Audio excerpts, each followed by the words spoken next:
Swimming पूल स्वच्छ करण्याचं काम चालू आहे त्या भागात. आणि याच्यात पाहू शकतो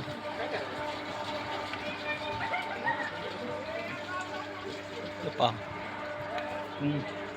तिथून पाणी आतमध्ये स्टेट रूममध्ये जाते. तर पाहता इथे स्पेशल रूम बनलेले आहेत. ते रूम मोठं आहे. काम केलेली आहे तिथे.